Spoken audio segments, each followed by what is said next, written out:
Hello, I'm Robert Ortiz, aka DJ Mystery. Making Moves is a show in which we explore the hearts and minds of influencers from around the world, breaking down their journey through music, a little bit of comedy, and 100% authenticity. Joining me today, I have a marketing, PR, and branding guru.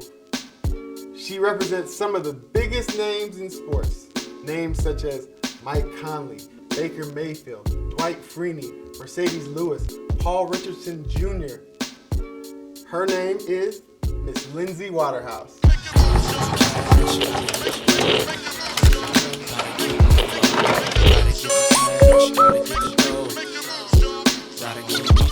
I like to call this segment Respect the Journey because we've all had ups and downs, and I feel like that's what makes us who we are today. Yes, 100%. All right, so let's start off. Like you mentioned, you grew up in Connecticut. Yes. And in your home, did you have siblings? Did you have brothers? Yeah, sisters? I did. Oh, wow.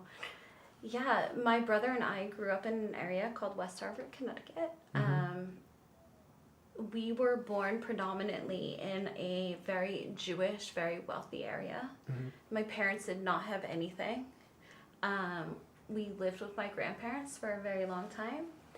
They wanted to raise us in that area because of the school system, and we ended up living with them for a while, and it was not easy. I'm not gonna lie. Well, can you elaborate on that? What's no, not it was easy? just hard. It was just a very wealthy area, and I think that Did people look at you the same way? when you're in a situation like that, and when you have so much pressure on you, to have money and to have materialistic things, it really does a number on you. Mm-hmm. And so for me, and my brother at the same time, it was a struggle for us. And my parents did everything that they could to make us feel like we were validated in that situation. But it was never that situation. Really? So What was the age difference between you and your brother? 4 years. 4 years. He's Yeah. younger. He's younger older? than I am. Okay. Yeah, he's younger than I And am. were you guys like best friends or not really? Did you best? Oh no, we another crazy situation. So I was the tomboy of my family. So I So was you were an daddy's athlete? girl.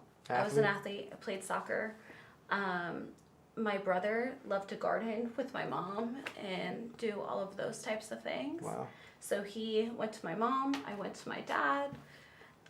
My brother's actually gay, so at the end of the day, which is totally great.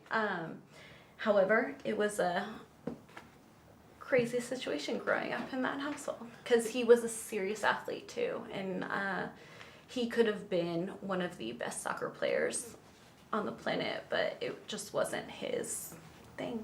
No, you mean it wasn't his like passion? It wasn't his He passion.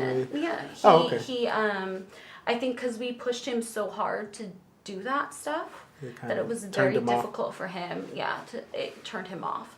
Whereas he had the talent, I didn't have the talent, but I worked my ass off. And as far as soccer for you, was there any other sports that you played? Was soccer the only thing? Soccer and lacrosse. Soccer and lacrosse. Yeah. Yeah. Lacrosse is more of an East Coast Yeah, thing. Yeah, I'm lacrosse from is awesome. Cali. We didn't really have that to me until later. Yeah, I don't even remember hearing about it when I was in high school. I heard about it after high school. Lacrosse was a huge sport for us.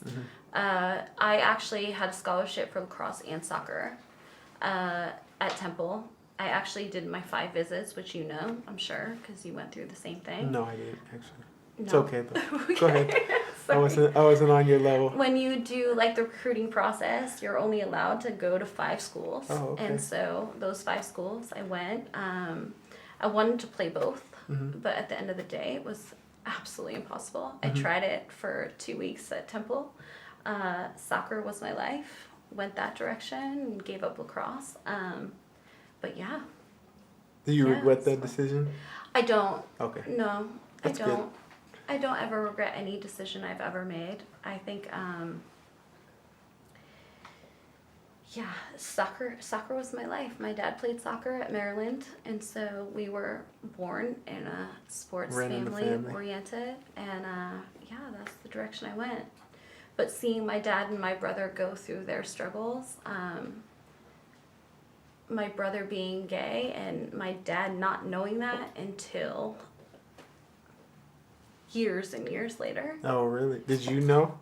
When did you know? I knew. He never told me, but I always knew. I knew from a very young age, watching Peyton Manning and the Colts with my dad, and my brother was outside gardening with my mom. Hello? Like, that's the situation. But they never saw that. So we ended up going to, my brother and I went to Cannes Film Festival in France. Oh, big time. Wait, yeah, hold on. Is this post-college? This is right after both of us graduate. Well, he didn't graduate, but right after I graduated. Okay. We both went to France. My brother wrote a screenplay, and so he was in the film festival. An amazing job. Sold it to Netflix, Hulu, everything. So if you find it, you'll find it. But what's it called? Exodus Fall. It's really good. It's with Rosanna Arquette. Yeah, it's really good. However, we went to Hotel de Cab, and he took me outside of the hotel, and we were sitting with Robert De Niro, Christy Brinkley, like a bunch of like A-listers, and he was like, Lindsey, I need to talk to you for a second. And I was like, okay, cool. So we walked outside, beautiful setting. He lays on the grass and he goes, lay with me for 2 seconds and hold my hand. And I was like, okay. And he was like, I just want you to know that I'm fucking gay. Like, so that's like literally that? How he said it. And I was like, I know. So why are we even talking about this right now? Like, I already know. And so it was a beautiful moment. Mm-hmm. And again, we ended up coming home. And to tell our parents that was not as easy as it was to tell me whatsoever. But at least he had you.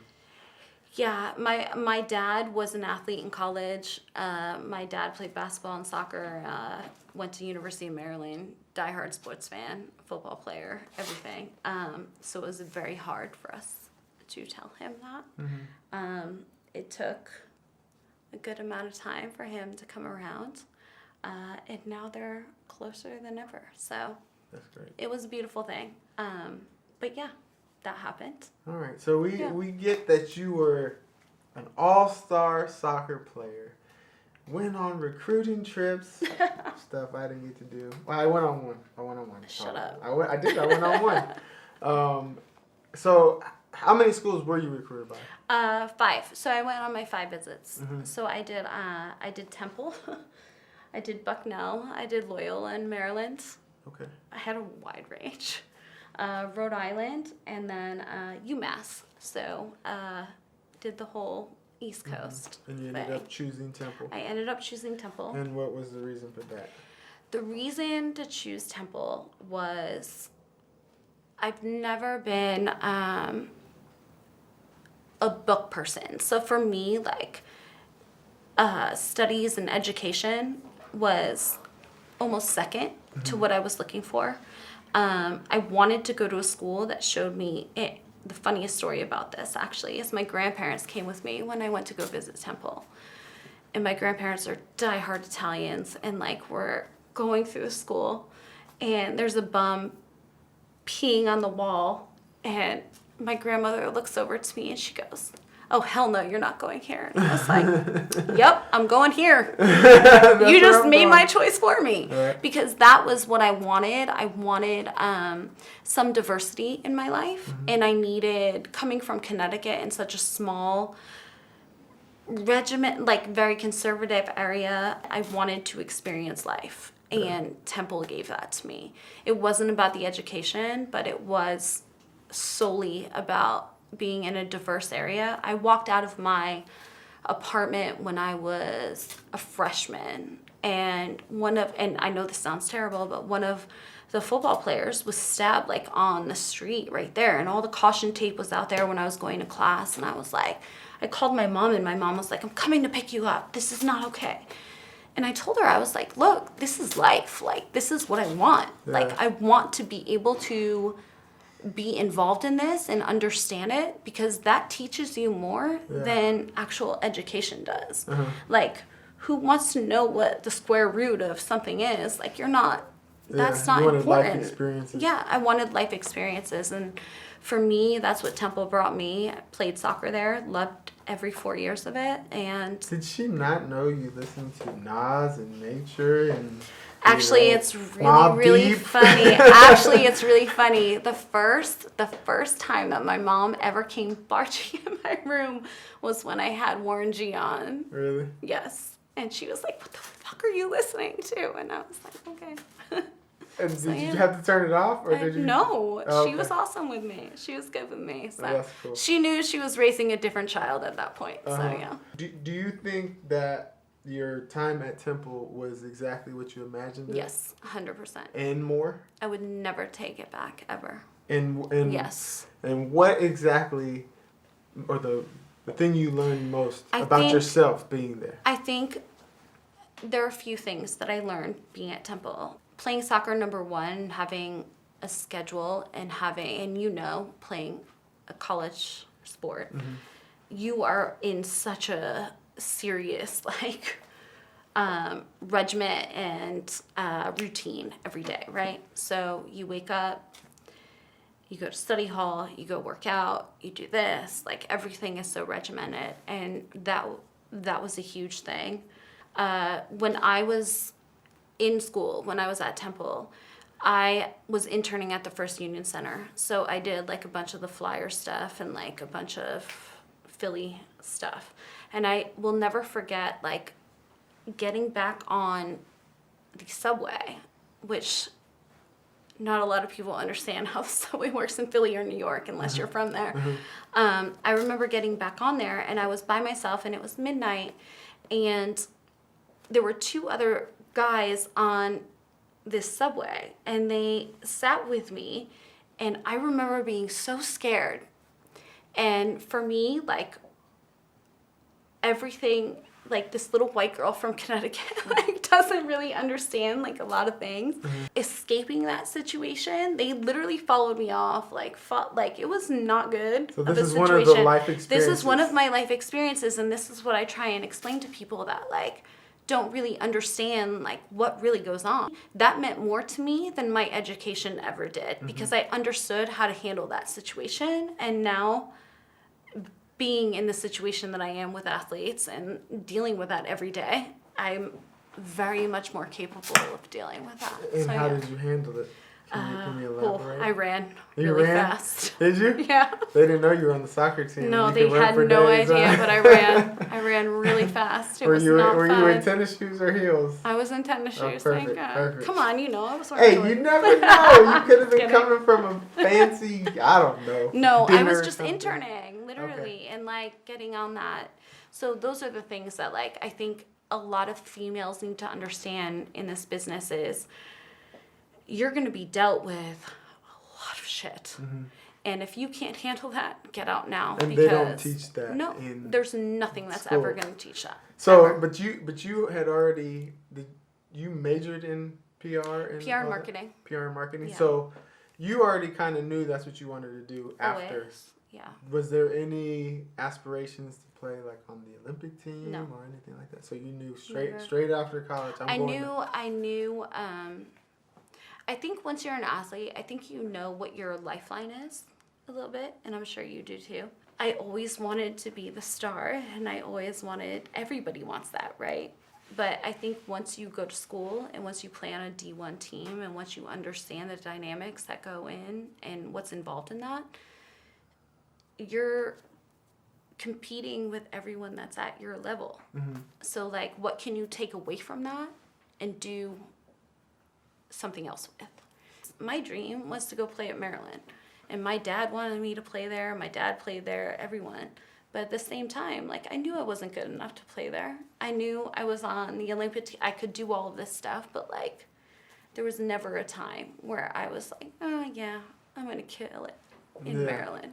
It's not happening. Got it. So just having that other, whatever it is that you love, I think that means a lot. And what made marketing and PR your love? I always wanted to be in LA. I always wanted to be in the entertainment sports scene, one way or the other. I knew that camera was not for me. So this is so this is very difficult for me. Yes. I knew that was nothing. I always wanted to be behind the scenes. I knew that obviously the camera and all of that stuff was not something that I did. The background of that was PR and marketing. I was obsessed with 90210 growing up. Jenny Garth on the show was a PR girl, and it was more fashion, but I knew that I was into sports. I played soccer. I did all of that. Huge sports fan. So I was like, why don't I marry the two together and figure out the way that it's supposed to go? So that's kind of what led me to this. So 90210 was your inspiration. Jenny Garth was my inspiration. Got it. What the hell? Just wanted to clear out that of up. all my things. Yes, Jenny Garth, her little PR move. Yeah. So with that being said, as soon as I graduated from school, packed my bags, moved out to San Diego, actually, and yep. Represent. My best friend at the time, actually, we were college roommates, and she was from Santa Barbara, but moved to San Diego after we graduated, and she was like, just come visit me for a week, like, get over it, like, come out. And I went back to San Diego. I went back to Connecticut after I graduated, and my parents were like, so what do you want to do? And I'm like, shit.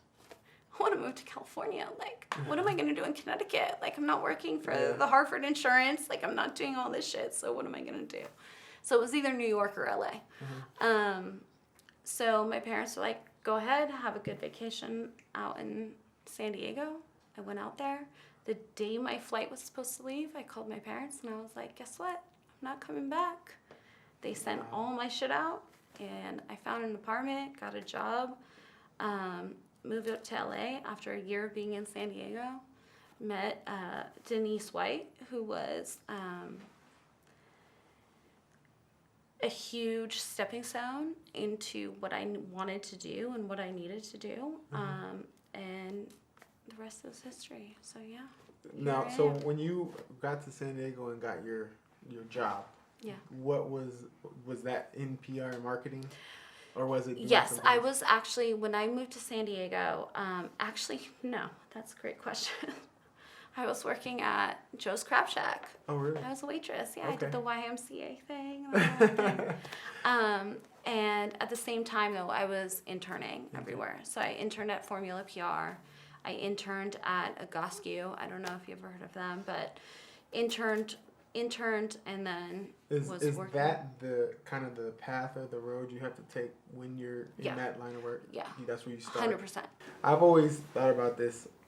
One of the things I would have changed about my college career is, obviously sports takes up so much time, so much of your time. So much. Along with class and all that good stuff, and then the time you put in outside of what your team responsibility is and your school responsibility is. But I wish I could go back and do internships. Oh my God. But not that I knew what I wanted to do back then, but I feel like it would have helped me figure it out. It does. It helps you filter, and that to me was the biggest thing, because when you go in for an internship, say you're in PR, you're in marketing, or whatever the direction that you want to go in, there's so many elements to PR. There's event planning. There's personal PR, there is product PR, there is hospitality PR. There's so many different avenues that you can get yourself into where college doesn't or universities don't help mold that. So that's why I always tell even the interns that I have, it's so important to figure out what you actually want to do. I hate doing event PR. I'm not planning any event. I'm not doing any of that shit. Nope, never. So for me, like you start understanding like what those like, That's what you learned in your internships. 100%. Okay, got it. 100%. And that's why I tell people it's so important to do those internships. Every intern I have, I'm like, do this, do that, do that, do that, and figure out what it is that you actually like love to do. All right. So when you got to LA, now you're being paid to do what you love, right? Or you're still interning, or at the beginning? Still interning. But still paid. interning under the table. What is it? No. I finally, once I was hired, my first job with Denise. Yeah, so I was getting paid. I moved my way up very quickly over there. And why do you think it was that way for you? I've always been so driven. Like I can't accept failure on any level.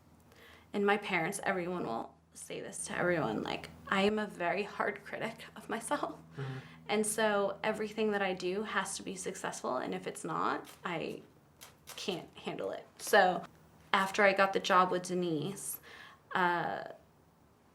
showed up every morning, hours before I needed to be there. I stayed hours later every single goddamn time. Ended up being there for 4 years, moved myself up to VP of Publicity at the age of 26.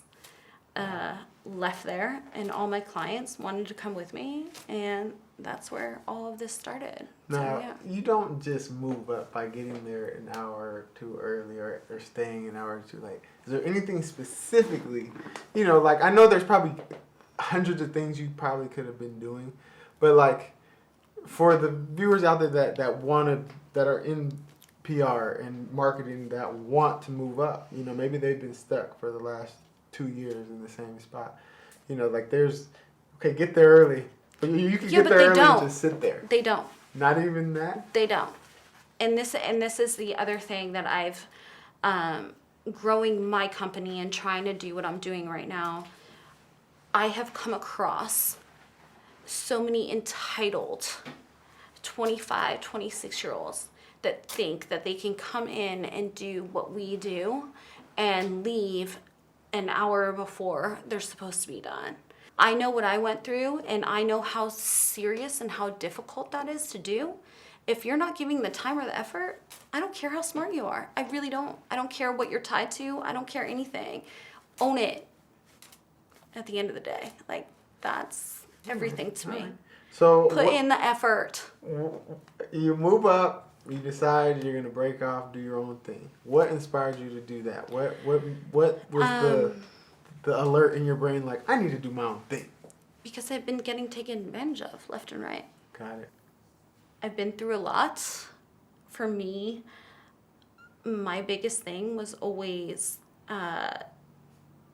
you have to own it and prove it and prove to me something. And if you can't do that, I can't mess with you. So you said you've been through a lot. Yes. Can we elaborate on that just a little bit? I mean, you don't have to go too far, but just there are things that. Oh, you're that really we go getting through. to me no, there's right things now. that we go through in our lives that mold us and shape us. You're trying to pull this way out. I'm just trying to get a picture because I said what made you do what you do, and you made an effort to shine some light on. You've been through a lot, so I just want to touch on it because there's maybe somebody out there that's. I agree, that went and through this is something that I've been very passionate about, and I really would love to start a movement with, and maybe this could start it and maybe help. I just signed on to the board of a charity organization called Safe Bay, which is about high school rape. And I went through a very difficult situation and was raped by 2 guys in the same night, was drugged. It was a really shitty situation. I want to be that person that is able to elevate and be a voice for other females that don't think that they can do this because at the end of the day we can. And again, sorry, not trying to get emotional whatsoever, but yeah, that's something that's very important to me. And when did this happen? when I was 19. 19, so in college. Yeah, so right before I went to school. And they were both athletes. They were both, one was the star of the football team, one was the star of the lacrosse team. Grew up in an area where money and athletes were everything, and I couldn't do anything, and I was scared to say anything. And now I feel like I finally have a voice to be able to do something. This is my platform to really, like, there's never been a female to sign the number 1 pick, and so for me, like, I know that this is where I'm at now. Yeah. And nothing can stop any female from doing what the fuck that they want to do. And if I made it this far, I know any of them can. You go to a school that your parents don't want you to go to, or your Yeah. grandparents, I should say. All of them. For certain life experiences. Now, we didn't know this a second ago, but those life experiences obviously have molded you Oh yeah, 100%. in certain ways. Yep. Were you able to tell your parents at that time? I did not at that time. Not at that time? It took years to tell them. Okay. Yeah. It took years. It'll never be okay.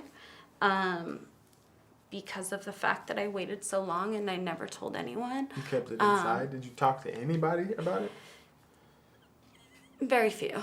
Okay. No one that's ever gonna do anything about it. And that's okay. At this point, like, I don't want anything to happen with that. I've dealt with enough trauma that that's the last thing I want to deal with. 100%. How did you, because again, there might be somebody out there that deals exactly what you did. Exactly, and that's what I want to give to them. At 19, how did you deal with it? How did you move past it and grow from it? That's a great question. I don't know how I did it. I really don't. I just know that I have a very strong personality. I have a very strong head on my shoulders. I knew that there's a reason for me to be here. I knew that there's a reason for me to be in sports. And I know that there's a reason for me to actually do something and make a change. And recently it has come to me. There's the Audrey and Daisy, I don't know if you saw that on Netflix, the documentary, but No. They're doing another one with the Steubenville rapes. And they were all athletes, and they want me to get behind it and like actually like be on the board and like do all this stuff. And now like maybe this is my time. Yeah. So again, I don't ever regret anything. I think everything makes you stronger for a reason. Again, that was the worst situation ever of life. It was. I couldn't even imagine. But again, it brought me to where I am, and now I can use this as a platform to make a change, hopefully. Definitely. That's my goal. Now, okay, so we're going to go fast forward past all of that. And now you started your own company. Yes. You said, did all of your clients come with you? All of them. Okay, so there wasn't too much groundwork, is that really? that you had to do? You just kind of just kept moving, but most of my clients never even realized where I was at most of the time. As long as they had to deal with me every day, they had no idea where I was, nor did they give a shit where I was. So as long as they had me, they were cool.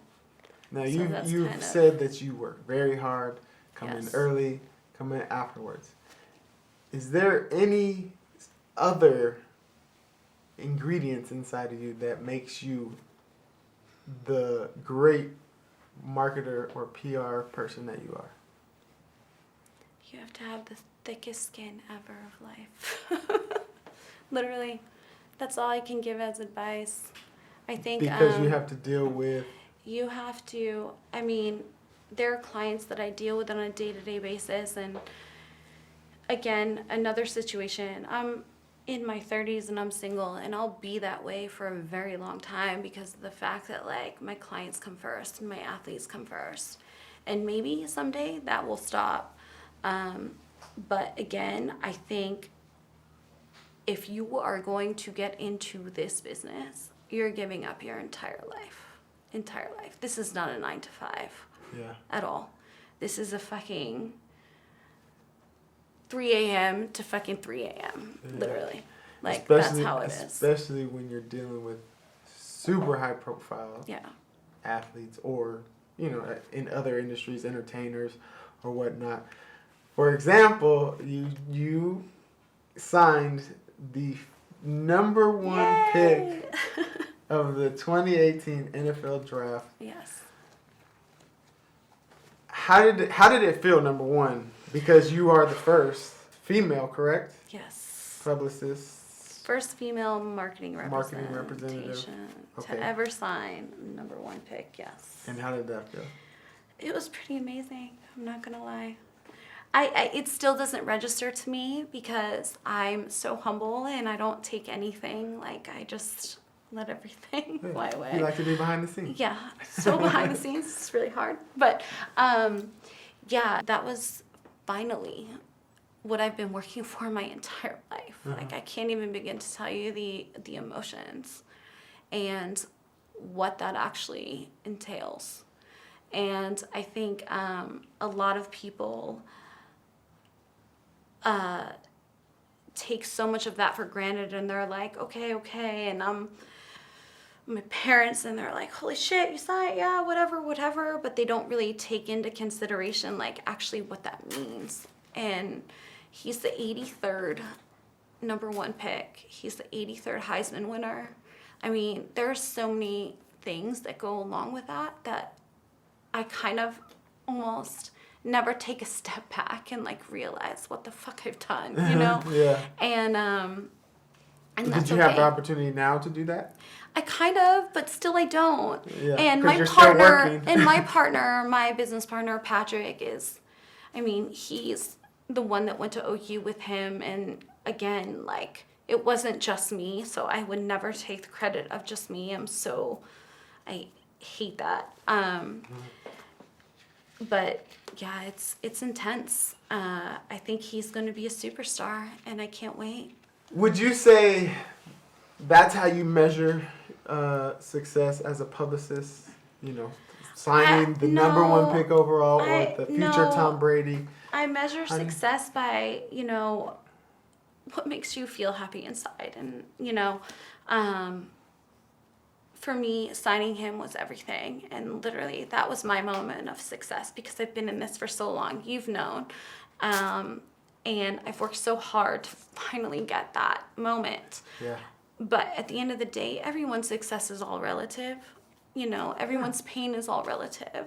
I always say that every day. Like, it's like, yeah, I've been through this shit, but you've been through that. It might hurt you worse than it hurts me, you know? So I think success is all relative as to how you see it. Yeah. And it's not about money. It's not about any of that. It's about what makes you feel happy inside. So. When I saw that he was picked number one, and I knew because I follow you on Instagram, and I seen, you know, that you're repping him.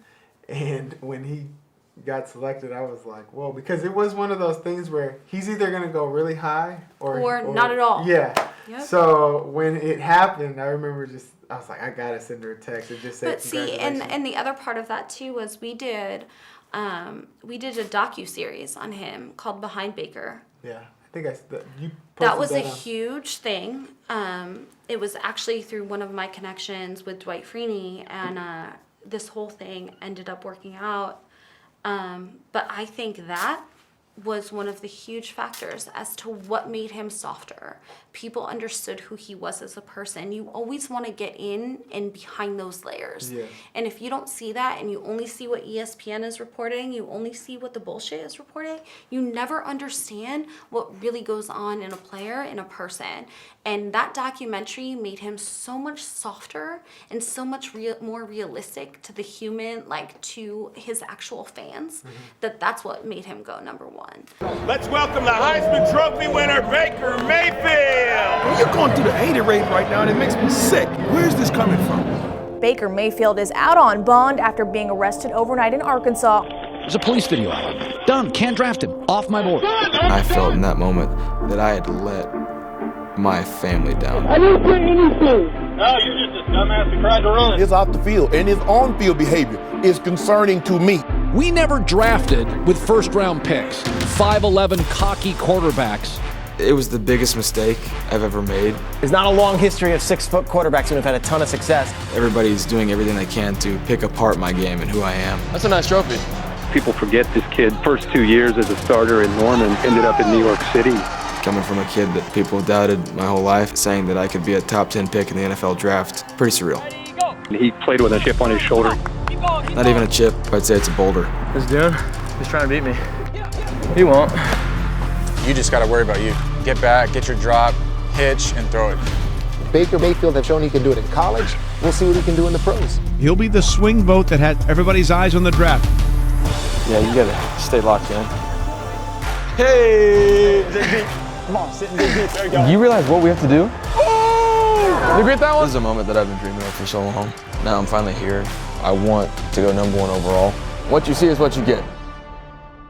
And again, I'm taking full credit for that, but I'm just saying, like, it definitely softened him as a human. Yeah, and well, that made a lot. You brought him down to, I guess, down to earth. Yeah, he for wasn't people. this cocky asshole that everybody wants to make him out to be.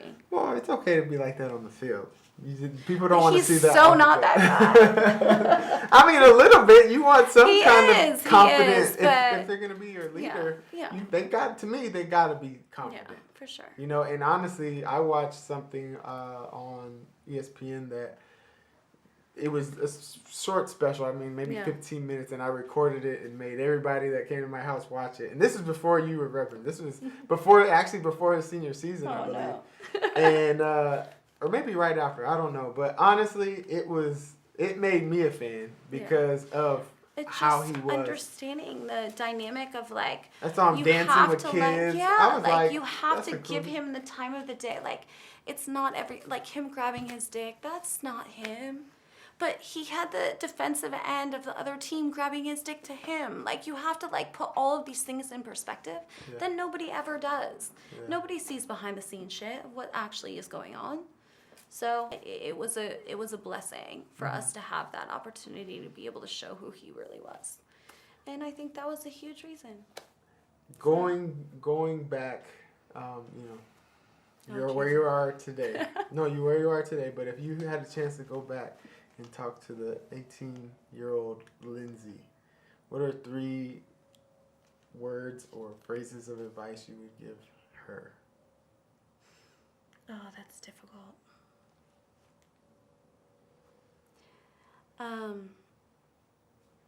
Listen to my mom, number 1. She was always right. I've never listened. Number 2 would be to not be so serious about everything. I think for me, I've been so adamant about being successful and being driven and being this woman that has to, like, make moves that it good plug, making moves. It takes me away from everything else. Mm-hmm. And number 3, give a little bit more time to me. Literally, at the end of the day. In my 30s, no children, no substantial relationships, no nothing. And I think that you miss that sometimes. Yeah. It's a little intense, yeah. And who would you like to inspire? I would have loved to inspire girls that have been through the same situation that I've been through, that are taking their lives right now, every day. It's really sad to see all these girls committing suicide over social media and all of this bullshit. Mm-hmm. And I'd like to make a change with that, so. And that's what you're going to be doing? That's what I'm working on, so yeah. Well. Yeah, sorry. We got deep, and I appreciate you going there with me, and I appreciate you sharing. It's the first time, so. And it's definitely inspiring. I mean, I see how hard you work, and you're everywhere. And again, just thank you for coming on. But we're Thank not you done for yet. having me. We're not done yet. We're gonna have a little fun. You're gonna get on the turntables. Oh shit. You're gonna do your thing, and maybe share a little bit more with us. But stay tuned. We're getting to the making me move. It's her turn to make me move. Up next. Gotta keep my flow. Gotta get the cash. Gotta get the dough. Gotta keep my flow. Gotta get the cash. Gotta get the dough. Gotta keep my